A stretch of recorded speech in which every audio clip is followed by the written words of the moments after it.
அனைவருக்கும் இயேசு கிறிஸ்துவின் அன்பின் வாழ்த்துக்கள். இந்த நாளிலும் ஜீவமன்னா மூலமாக உங்களை எல்லாம் சந்திப்பதில் கர்த்தருக்குள் மிகவும் மகிழ்ச்சி.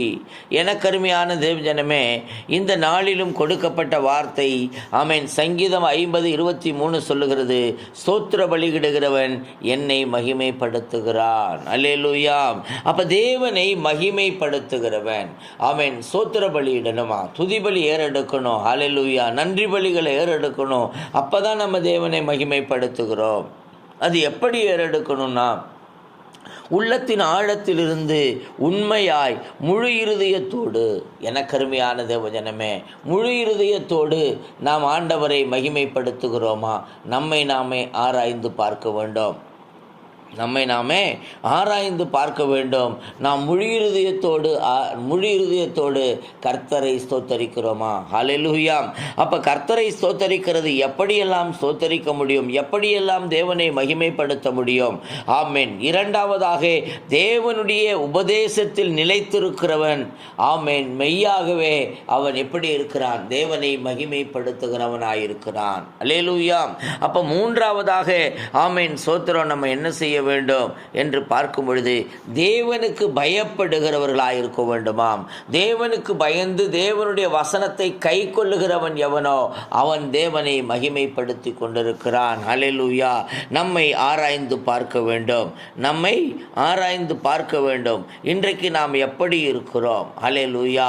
ஆமென். அடுத்தது நாம் என்ன செய்ய வேண்டும் என்று பார்த்தால் சொல்லுகிறார், உங்களில் ஞானியும் விவேகியுமாய் இருக்கிறவன் எவனோ அவன் ஞானத்திற்குரிய சாந்தத்தோட தன் கிரியைகளை நல்ல நடக்கையினாலே காண்பிக்க கடவன். அல்லேலூயா.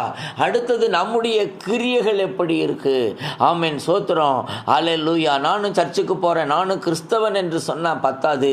நம்முடைய கிரியைகள் தேவனை மகிமைப்படுத்துகிறதா இருக்க வேண்டுமாம். அல்லேலூயா. அப்ப நம்முடைய செய்கைகள் ஒவ்வொன்றையும் அவர் ஆராய்ந்து பார்க்கிறார். அந்த செய்கைகளுக்குள்ளாக அவர் மகிமைப்படுகிறார். அல்லேலூயா. ஆமென். சோத்திரம். அப்ப அப்படிப்பட்ட செய்கைகள் என்ன செய்ய வேண்டும் என்று பார்த்தால் சொன்னாரு, ஆமென், அவன் தேவபக்தி உள்ளவனும் தன்னை வீட்டார் அனைவரோடும் தேவனுக்கு பயந்தவனுமாய் இருந்து ஜனங்களுக்கு மிகுந்த தர்மங்களை செய்து எப்பொழுதும் தேவனை நோக்கி ஜெபம் பண்ணி கொண்டிருந்தான். அல்லேலூயா. எப்படி இருக்க வேண்டுமா?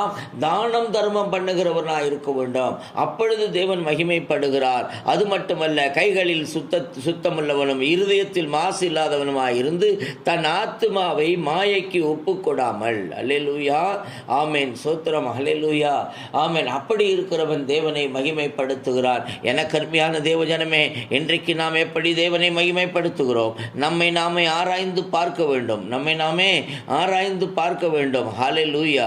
ஆமென். சோத்திரம். தேவனுக்கு நாம் அர்ப்பணித்து முழு இருதயத்தோடு நாம் ஆராதிப்போமானால் நாம் தேவனை மகிமைப்படுத்துவோம். ஹல்லேலூயா. தேவன் மகிமைப்படுவார். ஹல்லேலூயா.